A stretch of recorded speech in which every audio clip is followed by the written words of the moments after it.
Hi hello everyone welcome to Disha TV. Yes, ఈరోజు నా దగ్గర ఒక స్పెషల్ గెస్టే ఉన్నారు మేడం. ఇప్పుడు ప్రజెంట్ జనరేషన్లో మూవీలో అమ్మ క్యారెక్టర్ చేస్తే నిజంగా మన అమ్మ గుర్తుకొస్తుంది. సో నన్నర్దన్ ప్రమోదిని గారు అయితే మనతో పాటు ఉన్నారు, మాట్లాడదాం. మ్యామ్ హాయ్ మ్యామ్, నమస్తే. నమస్తే అమ్మా. ఎలా ఉన్నారు? శ్యామ్ గారు నమస్తే. ఎలా ఉన్నారు మ్యామ్? బాగున్నానమ్మా. ఓకే, ఏంటంటే మేము మాకు తెలిసినంత వరకు ఏంటంటే మేము చెంబు చిన్న సత్యం నుంచి వెళ్ళి ఫాలో అవుతున్నాం మీ మూవీస్. సో ప్రజెంట్ విరాజీ వరకు ఎలా ఉంది జర్నీ, 12 years జర్నీ? నిజంగా చాలా మీ అంత మంచి మనసు ఉన్న ఆడియన్స్, తెలుగు ఆడియన్స్ నన్ను అక్సెప్ట్ చేసుకున్నారు కాబట్టి ఇంత దూరానికి వచ్చాను. ఇంకా ముందుకు వెళ్ళాలి అని చాలా కోరిక ఉంది. మీకు మంచి మంచి సినిమాలు చేయాలి, మంచి మంచి క్యారెక్టర్ చేయాలి అని కోరిక ఉంది. సో మీలాంటి యంగ్స్టర్స్కి అంతా మదర్గా నన్ను అక్సెప్ట్ చేసుకునేందుకు నాకు చాలా సంతోషంగా ఉంది. సో అంటే ఏంటంటే బేసిక్గా మీరు చేసే క్యారెక్టర్స్ అన్నీ కంప్లీట్గా అండ్ క్లాసికల్ అండ్ ఏంటంటే ఒక మదర్ లేదంటే ఒక అక్క ఈ తెలుగుదనం ముట్టిపడేలా చేస్తారు. బట్ ఎక్కడా కూడా మీరు నెగిటివ్ షేడ్స్ ఏమైనా చేయడానికి కూడా ఏమైనా ఇష్టపడరా ఏంటో మాకు అర్థం కాదు. మీరు నన్ను పాజిటివ్గా యాక్సెప్ట్ చేసుకున్నారు, సో పాజిటివ్గానే ఉందాం. నేను నెగిటివ్ వస్తే అయితే చేస్తాను, యాజ్ అన్ ఆర్టిస్ట్గా అన్నీ చేస్తాను. బట్ నాకు యాజ్ అ మదర్గా నన్ను యాక్సెప్ట్ చేసుకున్నారు కదా, అంత చాలు నాకు. I'm very happy as a mother.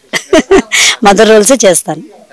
So ఏంటంటే ఇప్పుడు నార్మల్గా ఏంటంటే చెంబుచిన సత్యంతో పోలిస్తే మేము చూసిన వరకు ఇప్పుడు విరాజీ వరకు సో ఏంటంటే మీకు అంటే బాగా ఇంపాక్ట్ చేసిన క్యారెక్టర్ ఏదైనా ఉందా మ్యామ్ ఈ అంటే ఈ మొత్తం 12 years జర్నీలో? ఇప్పుడు విరాజీ చూస్తే మీకు తెలుస్తుంది, చాలా మంచి మూవీ.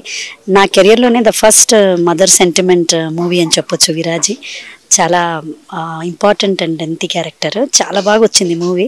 నేను చెప్పేది కాదు, ఇప్పుడు మన మూవీ అంటే మనం చాలా బాగుందని చెప్తాము. బట్ డెఫినెట్గా నేను యాజ్ ఆ ఆడియన్స్ వ్యూ పాయింట్లోనే చూస్తాను కాబట్టి నాకు ఈ మూవీ ఒక మంచి మూవీ, యంగ్స్టర్స్కి నుంచి అందరికీ ఒక నచ్చుతుంది. ఎక్కడ కూడా కొంచెం కూడా బోర్ కొట్టకుండా వెళ్తుంది. అట్ ద సేమ్ టైం నా క్యారెక్టర్ వరకు ఒక తల్లిగా చాలా మంచి క్యారెక్టర్ మా డైరెక్టర్ హర్ష గారు ఇచ్చారు. అండ్ ప్రొడ్యూసర్ గారు ముందుగా మహేందర్ గారికి చాలా థ్యాంక్స్ చెప్పాలి. అలాంటే ఒక ప్రొడ్యూసర్ మనసు చేస్తేనే మనకంతా ఒక పని అనేది ఉంటుంది. సో ప్రొడ్యూసర్ గారు ఎప్పుడు అందరు ప్రొడ్యూసర్స్ చాలా బాగుండాలి, మంచి మంచి సినిమాలు చేయాలి. మా లాంటి ఆర్టిస్టులు అందరికీ, కొత్త వాళ్ళకి, ఉండే ఆర్టిస్టులకి అందరికీ పని ఇవ్వాలని కోరుకుంటా. ఇన్ని రోజులు మేము చూసిన మూవీస్లలో మీ క్యారెక్టర్ మాకు ఒక ఐడియా ఉంటుంది, బట్ విరాజ్లో ఎలా ఉండబోతుంది మ్యామ్ క్యారెక్టర్? అదే సస్పెన్స్. చూడండి, ఇది కూడా మదర్ సెంటిమెంటే, మదర్ ఎమోషనే. బట్ ఒక డిఫరెంట్ మదర్గా కనిపిస్తాను దీంట్లో. అది ఇప్పుడే నేను రివీల్ చేయను, ఇంకేంటి 1 month కదా. సో మీరే చూసి చెప్పండి, డెఫినెట్గా మీకు నచ్చుతుంది, పాజిటివ్ రివ్యూ ఉంటుందని నేను కోరుకుంటాను. సో ప్రజెంట్ ఫ్యూచర్ ప్రాజెక్ట్స్ ఏం చేస్తున్నారు ప్రమోదిని గారు? ఇప్పుడు ప్రజెంట్ రామం రాఘవం, అది కూడా ఈ మంత్ రిలీజ్. ధనరాజ్ గారు, సముద్రకని సార్ది. సో అది కూడా ఒక మంచి అంటే చాలా మంచి ఒక ఫ్యామిలీ సబ్జెక్ట్. తర్వాత పెళ్లి కాని ప్రసాద్ అని ఒకటి జరుగుతుంది షూట్, మన నిఖిల్ గారిది స్వయంభూ జరుగుతుంది. ఫైనల్ గా మ్యామ్ ఇండస్ట్రీలో అంటే ఎవరు అంటే మీకు వీళ్ళతో కలిసి ఇన్ని 12 years జర్నీలో ఈ ఒక్క హీరోతో కలిసి పనిచేస్తే హ్యాపీగా ఉంటుంది అంటే డ్రీమ్ ఫుల్ఫిల్ అయిందని ఎవరు అనుకోవచ్చు? ఏ హీరో అనుకోవచ్చు? ఇంకా ఫుల్ఫిల్ అవ్వలేదు, చాలా మంది హీరోస్తో చెయ్యాలి. ఇప్పుడే స్టార్టింగ్ కదా.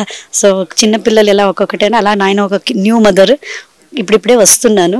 ఇంకా చాలా హీరోస్కి, పెద్ద పెద్ద హీరోస్కి అందరికీ మదర్గా చేయాలని కోరుకుంటున్నాను. Thank you so much. Thank you.